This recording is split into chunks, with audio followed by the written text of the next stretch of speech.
नमस्कार, मैं हूं माधुरी कटरे ब्रह्म। आप देख रहे हैं थर्ड आई न्यूज़ बालाघाट और आज की ग्राउंड रिपोर्ट में हम जान रहे हैं सरेखा बाईपास रोड की स्थिति।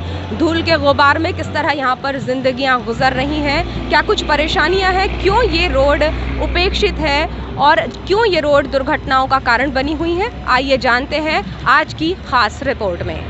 महाराष्ट्र की ओर से आने वाले मुसाफिरों के लिए बालाघाट का प्रवेश द्वार है सरेखा और सरेखा से बैहर रोड को जोड़ने वाले मार्ग को सरेखा बाईपास रोड के रूप में जाना जाता है।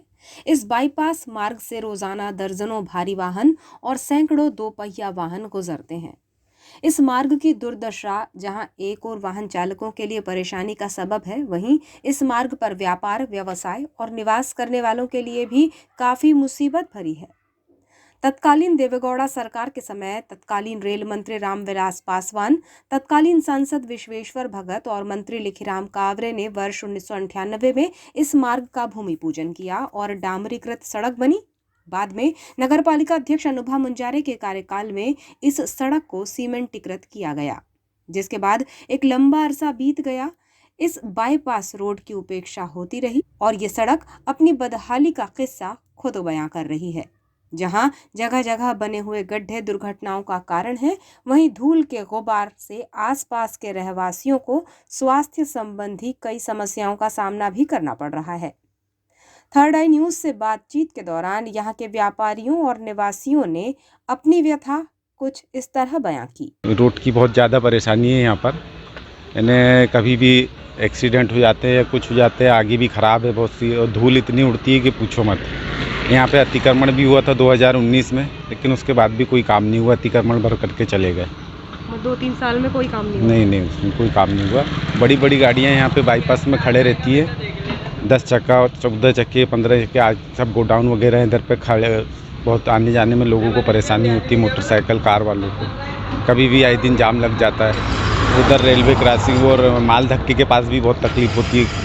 स्कूल ले जाने में बच्चे लड़कों को सुबह के टाइम में कभी भी जाम लग जाते हैं वहाँ। आप देख रहे हैं बाईपास रोड है तो 10-12 फीट का रोड है। आसपास में फीलिंग बराबर नहीं है और होता ये है कि ट्रांसपोर्ट यहाँ पर है, अपना डंप वगैरह है, तो गाड़ियाँ, ट्रकों का इतना हुजूम रहता है कि अगर एक बाइक वाले को निकलना है तो उसको बिना मास्क लगाए, कवर अप करके बिना उसके नहीं जा सकता है। और डस्ट से तो हम लोग तो इस कदर परेशान हैं कि आए गए दिन हम लोगों को समस्याएं बनी रहती हैं कि नाक में प्रॉब्लम होती है। मतलब इतनी डस्ट है इस रोड पे।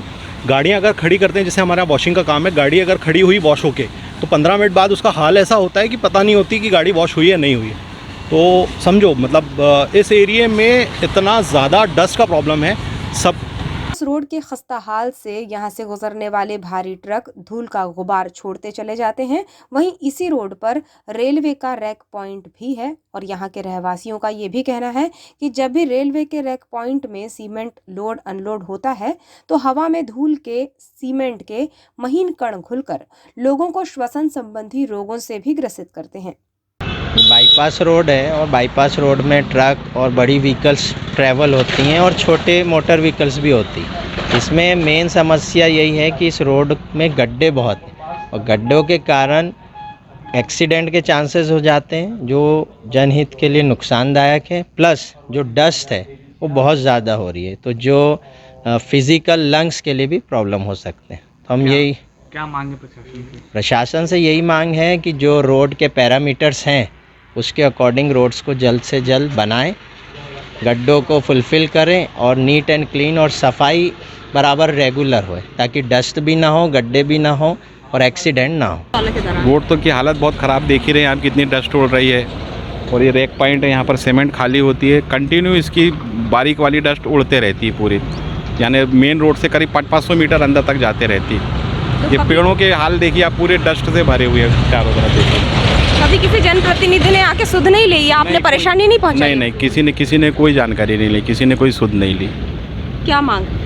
ये रोड बनना चाहिए, डिवाइडर रोड बनना चाहिए। यहाँ से जो रेक पॉइंट है हटना चाहिए, क्योंकि वहाँ पर यात्री वाला प्लेटफॉर्म है, तो इसकी डस्ट, जैसे हवा इस तरफ चल रही है तो डस्ट इधर आ रही है सीमेंट की, उस तरफ चलती तो पूरी वो प्लेटफॉर्म तरफ डस्ट जाती है।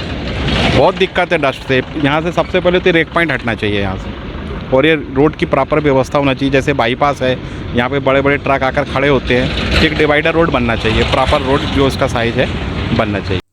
बहरहाल बालाघाट के महत्वपूर्ण मार्गों में से एक सरेखा बाईपास रोड अपनी दुर्दशा का दंश झेल रहा है।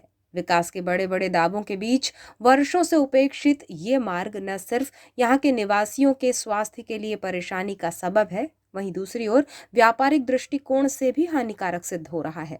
लेकिन बालाघाट का सबसे अग्रणी और सबसे प्रमुख प्रवेश द्वार अगर अपन महाराष्ट्र लगा हुआ अगर एंट्री करते हैं तो सबसे पहले सरेखा चौक पड़ता है। और सरेखा चौक की इतनी दयनीय स्थिति है कि एक तो सबसे पहले यहाँ पर अगर रात को आप लोग रिपोर्टर हैं रात को 8 बजे देखिए जिस प्रकार से पूरा अंधेरा छाया हुआ रहता है यहाँ पर, ऐसा लगेगा ही नहीं कि बालाघाट शहर में आप घुस रहे हैं, ऐसा लगता है किसी गांव की एंट्री होती है।